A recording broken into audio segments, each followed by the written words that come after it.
Welcome back. Welcome back to all our listeners. And you are tuned in to Roose's Book Club for another episode. It's Radical Unlearning, so we're going to continue on with that theme. And it would be remiss of us to not mention the heaviness of the last 2 weeks. So from the last time that we were on the show, there have been several deaths in the community. And along with the grief, there is just this overwhelming frustration on how it is that Bermuda has landed, like where Bermuda has landed herself today, and who it's affecting. The fact that it is affecting our young people, like we're losing our kids. And I think everyone feels it so heavily right now because this affects all of us. Like there's no one on this island that isn't affected, that's not feeling the weight of where Bermuda is today. And I think it's easy for us to kind of jump into solutions. We have, Twitter's been on fire for forever. Kind of just everyone's trying to spit their, not even just their opinions, but trying to like figure out what we could do, how we could fix it. And I see that reflected in not just how government's responding and the police are responding, but even how the third sector is responding. And so today, what we're trying to do is that we're actually not even trying to talk about a solution. Mm-hmm. Like, I think everyone needs to kind of pause. Mm-hmm. We all need to pause. We all need to sit in the present reality of what is happening, not just to slow ourselves down and be present, but we need to ground ourselves in understanding what exactly has led us to this place. So, like ground ourselves in the understanding of the problems that have led us here. So that's a good open. I mean, when we go back to the last show 2 weeks ago, right? Mm-hmm. The theme of the show was how did we get here? And we were talking about foundations and origin stories. And the first book in that curriculum was The West and the Rest of Us by Chinweizu. Mm-hmm. For those who want to look it up, Chinweizu, The West and the Rest of Us by Chinweizu. And the whole theme of that very first show was, how did we get here? It was starting with the premise of we need to look back at not just how we got here as a Bermuda society, but also as a people, as a world. When we talk about the West, when we talk about colonization, when we talk about black people, the people of the diaspora, when we talk about the third world, how did we get here? We talked a little bit about that in the context of colonialism, slavery, even pre-colonization. And we also looked at it in the Bermuda context. We recapped and talked a little bit about the state that Bermuda was in even 2 weeks ago before all of the most recent tragedies happened. And that was more so looking at when it came to the state of our leadership, the state of how people are feeling about the community.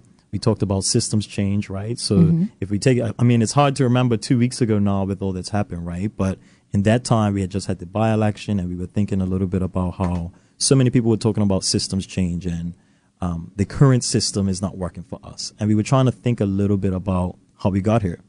And so it kind of connects, when we talk about today's topic, radical unlearning, we don't want to jump into solutions, as Simbrit's saying. We've had these tragedies happen, which are continued symptoms of a bigger problem. And whenever these things happen, we tend to get in a frenzy online, on socials, and it's very reactionary. Mm-hmm. And a lot of that is, there's a lot of rage, there's a lot of hurt, there's a lot of anger, which is all valid. But I think what Simbrit's saying is sometimes when we want to jump to what are we going to do and the solutions, those don't end up being necessarily the sustainable, accurate solutions. They're just responses. And so we question, we say, oh, it's because we're not hitting our kids. Oh, it's because of this. It's because we're not, all sorts of reasons come out, right? And everybody just kind of goes back to whatever pops into their head around what the cause of these problems are. And what we're saying today is, we're not going to jump to the solution. We need to sit with this. We need to think about the bigger picture. What are the systems? What are the roots? What are the causes of this? And we're trying to do that in a way that's not insensitive to the present reality, but also recognizes it's not helpful to just get in a frenzy and spew out whatever comes to mind in a time like this. we as a community really need to feel, and we have to reflect on what are the root causes behind some of the tragedies that we're experiencing. Definitely agreed.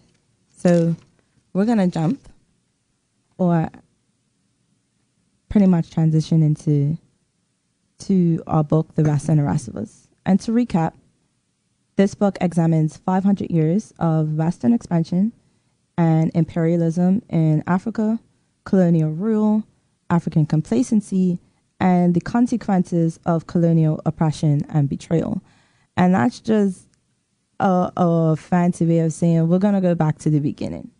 And what I really like about The Rest and the Rest of Us is that it took history from sort of like this Afrocentric view, this Afrocentric telling of what happened in our history, and put it into the context of like, how did these things occur? What was the real reasons?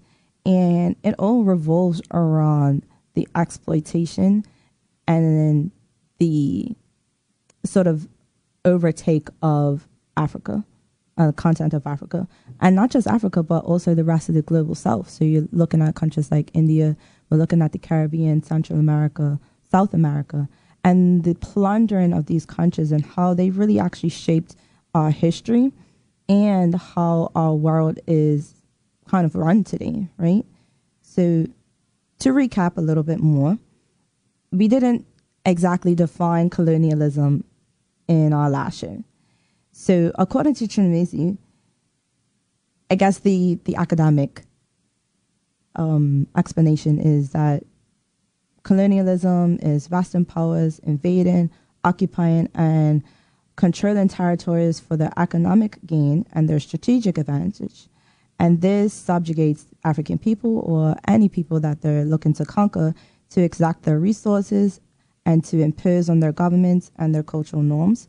But to kind of put that plainly, colonization is taking away the autonomy, taking away the choice of, and taking away and then changing and forcing upon other countries how Europe wanted to rule them. Right? So the way that we're going to tie this in today, when we think about the recent tragedies, when we think about 2 weeks ago, when we talk about the state of our current country, leadership, the people, the community, what we're doing here on this first book, Chinweizu, The Rest and the Rest of Us, is we're trying to connect how the history over hundreds of years, the impact that it's had on our people, the disconnect, the cultural, the economic, the political, how those systems, how they've broken down. And when we understand that, we can see how some of the tragedies that we face today are symptoms of that problem that we never addressed. So when Simbrit mentions colonization and when Chinweizu defines it, he's really talking about the process by which all of these things happened. And what we're going to do today, we'll trace a little bit through breaking down colonialism, what it means, and then we'll talk a little bit about how it's impacted us. So when Chinweizu talks about colonization, the primary goal at that time, when we speak about that word, was to harness resources for the benefit of, in that case, European economies. But the key here is it was at the expense of local development and welfare. And if you're reading along in the book, he covers this around page 64. So the primary goal of colonization was to harness Africa's resources for the benefit of European economies, often at the expense of local development and welfare. Colonial powers imposed their own systems of governance, undermining and replacing indigenous political institutions with administrations that served their imperial interests. So essentially what we're saying here is we're not going to get into the nitty-gritty right now of things like independence and that word, and cause a frenzy, right? We're not trying to immediately connect the tragedies that we face with things like political agendas. But the point here is understanding how this process by which economics, the economy, resources was placed at the top priority of those external powers meant that there was an expense, right? That expense was the development of the local population. And when we look at it from that frame of mind and we look at Bermuda today, we have to ask ourselves, has the way that our society has been set up, has the way that our economy has been created and formulated, right, for the benefit of the external or an outside group, what impact has that had on our children? How has that affected our community groups? How has that led to differences in the way that we as a people interact with each other? Mm-hmm. That's what we're talking about here when we talk about colonization in the present day Bermuda. So the key of this book, and that's why we started this book, again, look at the page to see the list, right? This is a journey, is to start at the beginning with how were some of the ways that we as a people interact with each other interrupted? If we understand that, that's step one, firstly, in accepting our present reality, rather than jumping to solutions. Mm-hmm. And he highlights three areas in which this disruption kind of shows up. In the political sense, so how your governments not just are run, but how they're formed. In the economic sense of where does your money go? Who does it go to? How is it prioritized? And then culturally, in your education and your social norms and how people are valued and where their value actually lies. So we're going to really get into the nitty-gritty of that and its overall impact, but we're going to kind of start back at the beginning. So in the beginning of in a historical sense. So the book starts off with the Industrial Revolution. And the reason why this is important is because Chinweizu talks about a shift happening in sort of like the way colonization starts to show up. And that shift goes from simply plundering the resources and the people of Africa to kind of making sure that those resources still are exploited, but then the people and its market turn towards the locals. So if you look at like 1760 to 1840 and the Industrial Revolution, right? So prior to that time, you talk about these European powers that went across Africa, they conquered, they plundered, they took resources, they took people, you had enslavement. But as they took those minerals, as they took that wealth, right, they brought them back to Europe, and that's when you had the factories being started, right? So the Industrial Revolution led to those resources which were plundered from around the world being brought back to the European center, and then they made products, resources out of that, right? And so the shift that Simba's talking about here is prior to that Industrial Revolution, the African resources were the primary goal, right? The land, the conquering of the people, of the resources, of the wealth in order to extract. But once they had those factories, once they started to bring that back to Europe, and you had the Industrial Revolution, you had this dawn of technological advancement, then they needed products, they needed to sell those products to people. And so you had this shift where the rest of the world, all the world had been conquered and plundered, right? Everything had been taken over, and that's how you ended up with, we're going to skim over this a little bit, but this is how you end up with World War I and World War II, right? There was no more land left to conquer, and the European nations started to get antsy, and you led to a breakout in battles between those countries. They scrambled the division for Africa, right? And then you had the Industrial Revolution where those products now needed to be sold. And so the shift that we're describing here is the flip. So instead of plundering those resources from Africa, you now had to take those resources which were now refined and sell them back. And so the rest of the world now became this global market. And so following that era, the rest of the world in context now is not just about plundering and taking of people. It's about the consumerism. It's about having those that rest of that world buying, right, relying on Europe now for those refined products, having extracted already the resources, right? And it's also about control. So not just the exploitation, but then the control. Because if Europe is the one that's gaining from this, gaining the political, the political and the financial wealth, then they want to stay in control of that. And that's where those world wars definitely do break out, because everyone's fighting for the control. Who can control the most? Who can be the most greedy? And that's where colonialism shift really starts to shape the systems that we have today. So let's read some quotes by Chinweizu in the book, right? And what's the overall impact, so that we can move on now to those three ways you mentioned earlier, the ways that colonialism manifests, right? So just to wrap up this point on the shift, what was the overall impact of that? So according to Chinweizu, page 170 to 174, there's three quotes I want to read. One is the Industrial Revolution established the foundation for Western dominance, with industrialized nations exerting economic, political, and military power over the rest of the world, right? So those resources that were extracted, refined, that technological advancement that Europe was able to have on the back of those resources shaped the beginning of that Western dominance, right? Conquering and taking over the rest of the world as a global market. The second quote is the global conflicts and colonial exploitation significantly deepened inequalities between Western powers and their colonies, creating a legacy of disparity and underdevelopment. So those global conflicts, the exploitation, that shift, right, and the taking over of those colonies created a legacy of disparity and underdevelopment based on inequality. And the third quote is the patterns of exploitation and domination established during the Industrial Revolution continue to influence global dynamics long after the world wars, shaping the modern world order. So the importance of this section that we've just talked about here is recognizing how colonialism, that exploitation of Africa and the Third World, the shift that took place once those resources were plundered and Europe was able to advance itself developmentally, right, and economically, and then use the rest of the world as its global markets, right, being propped up and propping up that European power, how that has led to the shaping of the way that we view and the way that we live in society today. So we're going to shift now over to that political, economic, and cultural, talk about that a little bit before we go to break. But the point here is understanding how, in cases like little old Bermuda and the rest of the world, in the West particularly, our systems of government, economics, and even our cultural values and norms were shaped by that massive shift when colonialism changed back around the time of the Industrial Revolution and those world wars, right? Mm-hmm.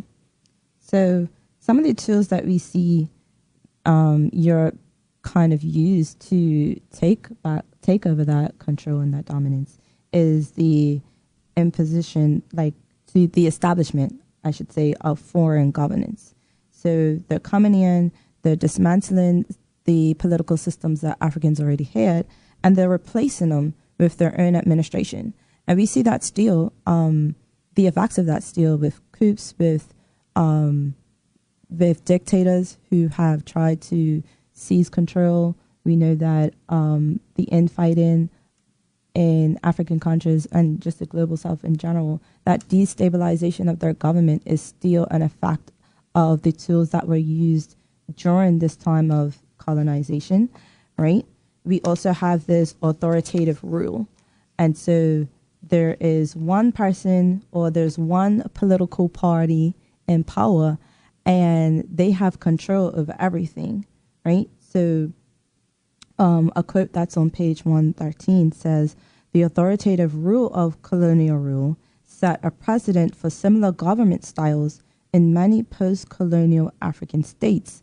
But not even just African states, like in any post-colonial country, you see this setup of their governments still present in today's systems. And for us, that's the Westminster system. Absolutely. So the way that the colonization process was able to be successful was because European and, in our context, British powers went to a particular territory. They implemented a system of rules and order, right, or the rule of law. And the Westminster system allowed for power to be siloed, right, and concentrated. And when independence occurred in many of these post-colonial, quote-unquote, countries, right, the system did not change. And that's why even when we talk about independence in Bermuda, you know, a lot of people say, well, what would it really change? What would the difference be? Because we're just talking about a political shift, right? We're not talking about the mindset. We're not talking about the ways that we make decisions. Mm-hmm. And so the success of colonialism and the Westminster system was its ability to implement a system, right, of rule and authoritarianism with the illusion of that sort of democracy.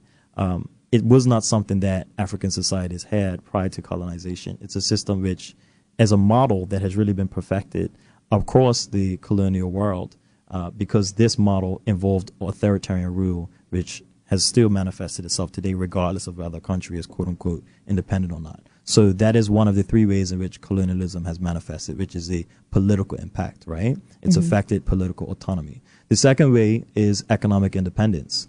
So Africa's natural resources were extracted and exported to benefit European economies, which left those local economies underdeveloped.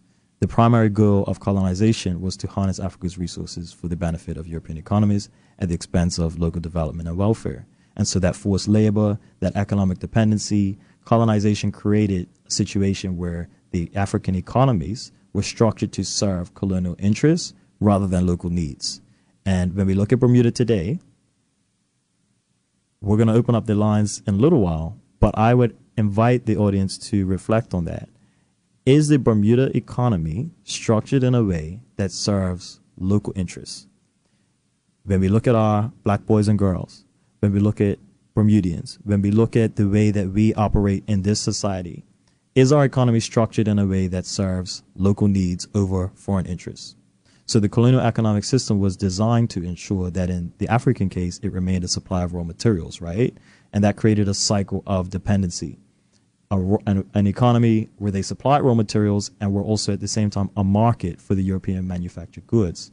And so that extraction of Africa's natural resources by colonial powers resulted in an economic drain, with wealth flowing out of the continent and contributing to its underdevelopment. In Bermuda's case, we know that we don't have natural resources that are being exported, but our greatest resource is our people.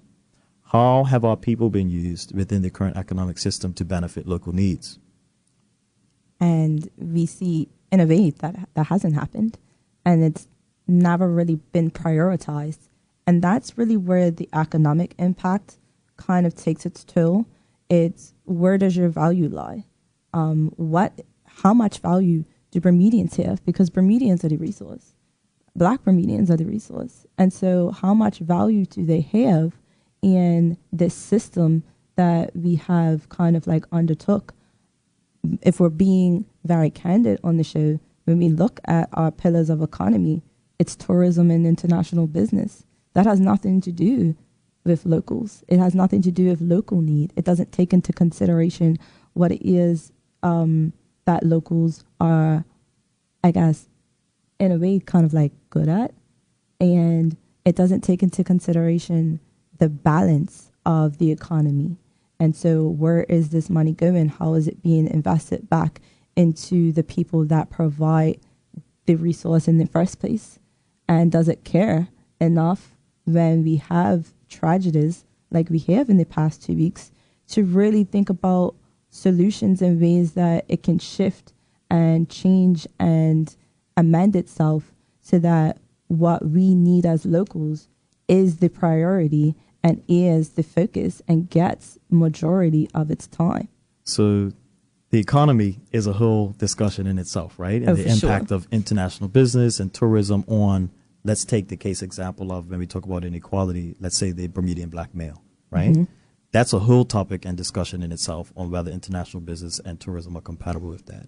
But before we go to break, let's cover that third piece, right? Mm-hmm. The three ways that colonialism has manifested, right? So we talked about political autonomy, we talked about economic independence, and the third piece is the cultural impact. So let's talk about the erosion of indigenous culture, right? So Western cultural values, languages, and social norms were imposed in the colonial era, leading to the erosion of the indigenous African culture. The colonial project sought to, quote-unquote, civilize African societies by imposing Western cultural standards, often portraying African cultures as inferior and backward. When you talk about educational systems, colonial education systems were established to propagate European values and knowledge, often neglecting authentic African history and traditions. It aimed to produce a class of Africans who were culturally European, thereby perpetuating cultural alienation and inferiority complexes. And thirdly, cultural dislocation. So the imposition of foreign religions, the suppression of traditional beliefs and cultural values contributed to the dislocation and identity crisis of the locals. So the introduction of those foreign beliefs led to the cultural dislocation and a crisis of identity among African peoples. So to wrap that up, right, what Chinweizu is talking about here, when he talks about colonialism, we gave a definition earlier, but the way that we like to think about it is just in those three ways. How has colonialism impacted us politically / in leadership and governance, economically / financially and the way that we allocate resources, and thirdly, culturally / socially, the way that we as a people relate to each other. So that's why we had to start with this, the impact of colonialism, and breaking it down in those three ways, because when you look at every aspect of the way in which we live as a society, as a people, even look at a little bit more specific examples around how that might affect the Bermuda society today, and we're going to have some conversations and some more questions around this. All right, welcome back, everyone. You're listening to Roose's Book Club. I'm here with Simrit in the studio, and before we went to break, we were talking a little bit about how colonialism has manifested in Bermudian society, and we looked at it in the context of 3 different areas of life. We talked about the economic impact, the political impact, and the cultural impact. So when we talk about economically, right, and the ways that colonization impacted our economic autonomy, we talk about things like the cost of living. A lot of Bermudians have been crying out about the cost of living. It's been something we've talked about for decades. And when we talk about it, it's in the context of the prices are too high and what is government doing. But have we ever thought a little bit deeper about the ways in which our economy is structured, how it is a result of colonization and colonialism, how it has prioritized the external over the local interest? If that's our priority, then things like our jobs, our markets, government budgets, are they going to meet the needs of Bermudians? We talk about the political impact of colonization when it comes to leadership. It snowballs into government. What are government's interests? What is the way in which the system is structured? How does it align and connect even with the economy under a colonial system? When we feel this disconnect in government interest or the government actions and the people, how do we reflect and connect this back to the ways in which our society has been structured as a result of colonization and colonialism?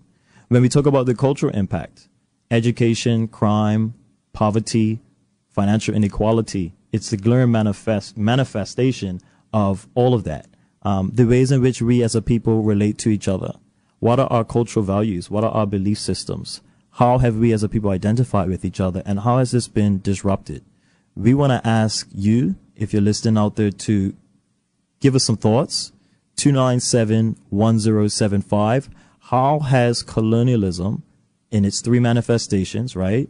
The economic impact when it comes to our finances and resources, the political impact when it comes to governance and leadership, and culturally when it comes to our values and the ways that we interact with each other as a people.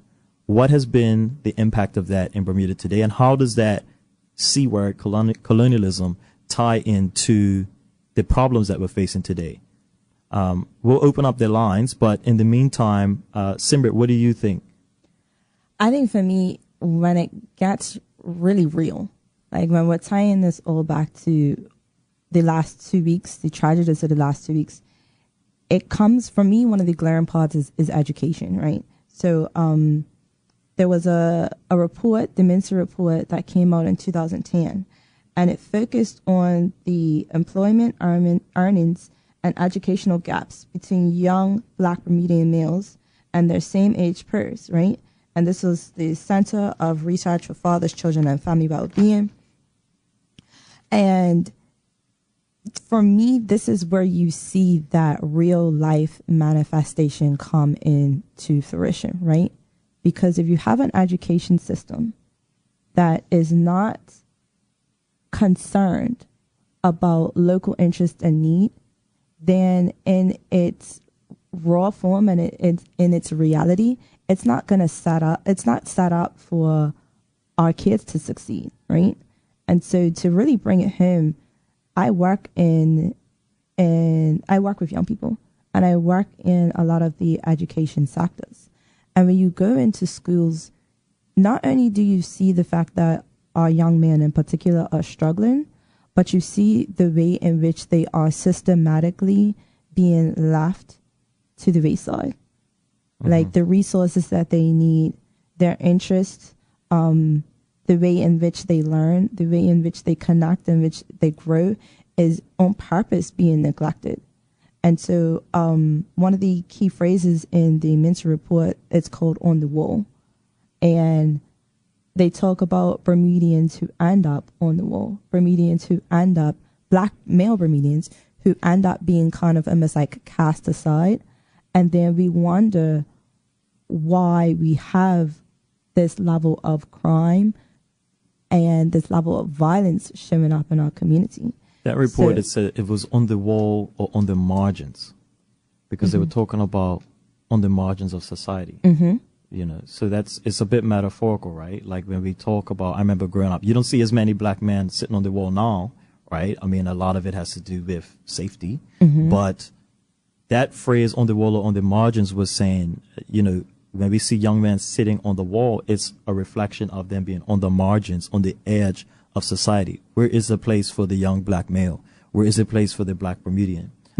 We've seen it carry over now. It's not just the young black males, but we use that example because in the Mincy report, this study was on young black Bermudian males. It looked into the ways in which their value systems were constructed. It looked into the ways in which black Bermudian males decided what they wanted to do with their futures, with their careers, how they felt they fit into the Bermuda economy. And what strikes me, Simbrit, is you said that report was 2010.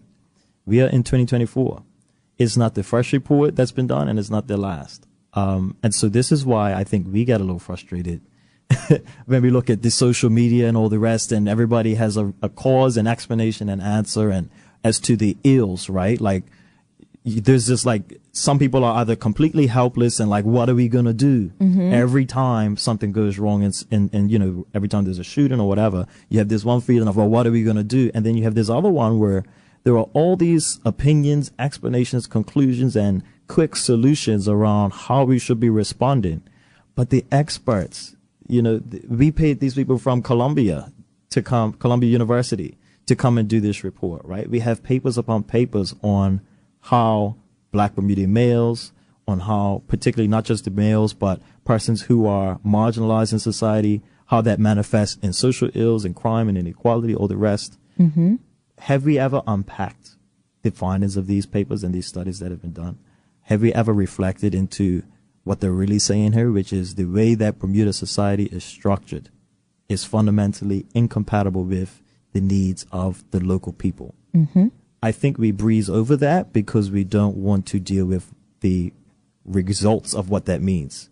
If we accepted that as a truth, what does that mean for the ways in which we're governing, for the ways in which we allocate resources, for the ways in which we raise our children, for the things that we choose to teach them in school and not teach them? If we really accepted the realities of these reports and explanations, it then becomes incumbent upon us to actually do something differently. And I think a lot of us don't want to do that. That's the simple truth. I think a lot of us just want quick solutions, and we don't want to look at the ways in which our roles in society potentially result to and lead in, some of the tragedies that we've experienced, these symptoms of these water problems. So we're going to continue to invite, the public to have that discussion with us, 297-1075. But in the meantime, we can go a little bit deeper into some of these examples. For sure, because to me, I guess when you strip everything down, it comes back to, again, value. How much value do we put on the local need of Bermuda? How much do we value Bermudians? Because if that was really our priority, if that was really what we said takes precedent over everything, then having these conversations about the systems and what needs to change would also be the priority, instead of jumping into sort of these reactionary solutions that really don't have any substance, really don't have any good basis and foundation on what actually causes the problems that we're encountering today, right? And there's this quote from the Mincy report that ties back into our area of economic impact. It said in Bermuda, the recession was accompanied by a shift in the industrial composition of employment from hospitality to the international business sector. And that's talking about the recession that occurred in, I believe, the late 70s. No, they're talking about like around, and then around 2008 as well, But they specifically talk about the recession that happened that shifted Bermuda's employment. It shifted our focus from strictly tourism into the international business sector. So you're talking about financial companies, reinsurance companies, and there were deadlines in the demand. There were declines. This caused a decline in demand for less education workers. So before, when you had a real emphasis on trade, a real emphasis on people working in hospitality, jobs that didn't require this high level education, where people needed college degrees, or people needed masters and doctorates, that shift declined the demand for the less educated and increased the demand for workers in occupations requiring this higher level of educational entertainment, especially in management and professional. So now you're looking for people who can be managers of companies, who can manage whole departments, whole floors. You're looking for people who can be CEOs, COOs, CFOs. And that did not include Black Bermudians, and it didn't include Black Bermudian males. And we know that along with this, along with colonial systems, it also feeds into racist systems. And so how many Black males were actually given the chance to be in these positions? How many of them had the finances to go away and to obtain these degrees? How many of them went to the right schools? Because we know that also, going to a public school versus a private school, what that does for you in terms of the bias that comes along with it, in terms of even how you're, again, valued within that school system. And so even when we look at that report, according to the quote, according to Newman, 1990, Black Bermudians were especially vulnerable because of the lack of Black Bermudians in those occupations, right? And so when we talk about that shift economically, right, none of it prioritized the local need, right? I mean, tourism, it was still a bit different, right, because it required a different set of skills. And when you talked about the local population and the enjoyment and the fulfillment in tourism, it was still different from that corporate type in international business, right? The reality is that neither of it primarily was centered around the Bermudian. It was around service. We've always, I was always taught that we have a service economy. That's our resource, our people, is that we serve, and we are ancillary or supporting in a supporting role. But that shift from tourism to international business definitely had a big impact. When I look at myself, for example, right? I mean, many people would think that I fit the corporate profile.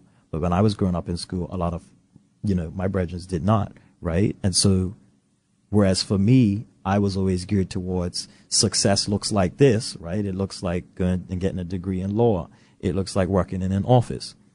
That was not an option for a lot of my peers. That was not something that from day one they were told to be steered towards, right? And even if they were steered towards that, it's not necessarily compatible. So what is their place in society? What have we set up for them?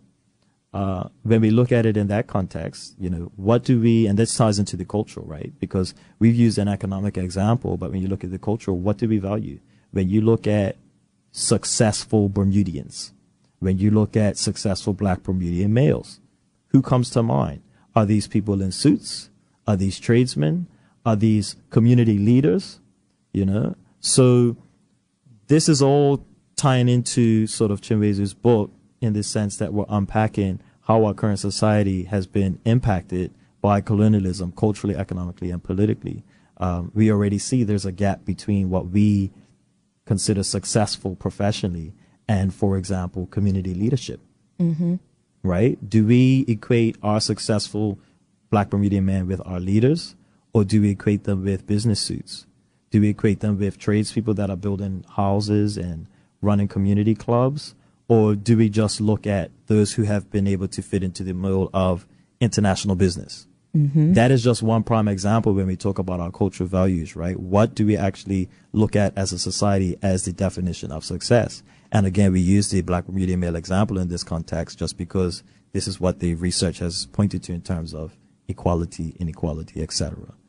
And I definitely agree. And I guess if we're going to wrap this all up today, and if we can give you one key takeaway, is that... Oh, we have a caller. Okay. Hi, good afternoon.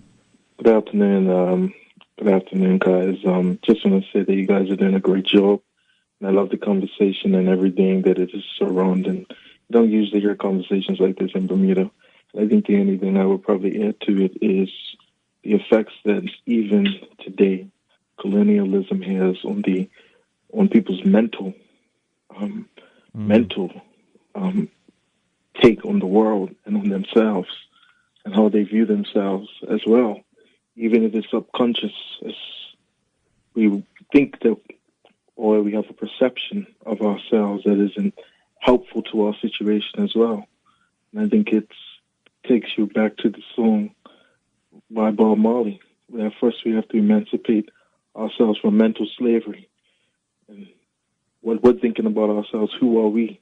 And not even just about ourselves, but our fellow men in our community, our fellow human beings, how we view them. Because how we view them is a reflection of how we view ourselves. That's very powerful. I appreciate that mental aspect. Can you make that real for us? Can you connect that? Do you have an example when you talk about that mental impact of colonialism? Well, just the pride in ourselves, pride in who we are, from the past to the future to the present, and just realizing sometimes we forget how far people like us have come. And I think that it ties to a demoralizing attitude that many people have nowadays of we can or can't do nothing or everything's hopeless. I think it when you continue to get beat down for so long, you get demoralized and you don't want to fight no more. So I think that as a people, not just us but all over the world, that is it is a disadvantage that we have, that it always looks impossible. We always have to do the impossible. The things that we have achieved have always been viewed as impossible. So the things that we want to achieve, it looks like it's going to be impossible. But everything's impossible until, of course, it's possible. Mm-hmm. So that's the only thing I have. Thank you very much, Kola. We appreciate it. And, that actually ties in sort of with the purpose of Roose's Book Club, right? When we don't understand something, we feel like it can't be done. We feel like it can't be explained. We feel like there's nothing we can do about it. So when we talk about the tragedies of the last 2 weeks, it's so much easier to say, well, there's nothing we could do. Bermuda's finished. We're done. We don't know how we got in this mess. We don't know how we're going to get out of it. So when we tie back into the purpose of Roose's Book Club, it's how can we firstly understand how we got here? How can we get a better grasp on the causes and effects so that we can then move forward? And so to wrap that up, when Simbrit talked at the beginning of this show about how today we're not talking about solutions, that's exactly what we mean. It's about the psyche. It's about the mental. It's about understanding where we came from. It's about looking at the roots, the foundations of how our society is structured. Because if we don't first accept that, and at least accept the reality that the way that Bermuda is designed, the way that we relate to each other economically, culturally, and politically is incompatible with our well-being, then no government response, police response, immediate third sector solution is going to actually have a long-lasting effect. We have to look at the core. We have to look at the roots. So with that being said, I'm going to leave it to Simbrit to wrap up today's show, and we'll mention our next date and the next topic, and then you can follow us online, and we'll see you in a few weeks' time. So I guess the key takeaway that we want to leave everyone with is to sit in this grief, to sit in the turmoil that we're collectively experiencing as a country, and take the time to really reflect and to think about what it is that led us here in the first place, and what it is that we need to really sit within ourselves as a nation of why we are here. But within that reflection, we also don't want people to lose hope. We don't want people to think that this is the end, that there's no coming back from this. We have come from worse, and we have overcome worse. And so if we can go back to the beginning, we can also find not just where the problems lie, but I think we can also find ourselves again. We can find out what it is that our ancestors did and what they saw within themselves that made it worth the fight for a better day and a better tomorrow. So we're going to be back, not in 2 weeks this time.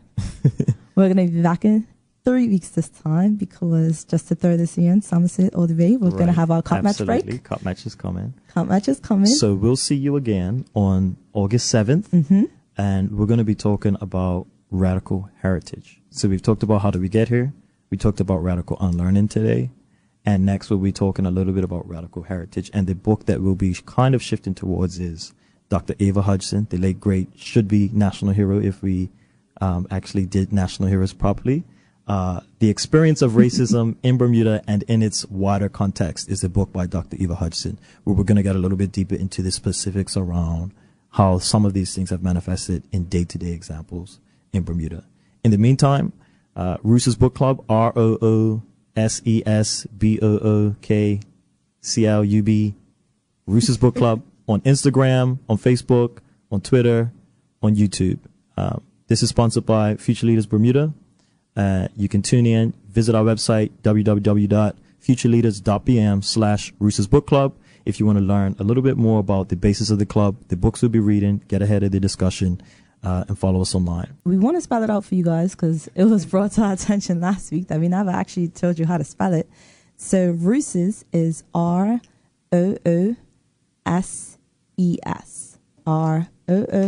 ROOSES Book Club. So that's our handle on all our social media. So thank you for listening. We'll see you in a few weeks.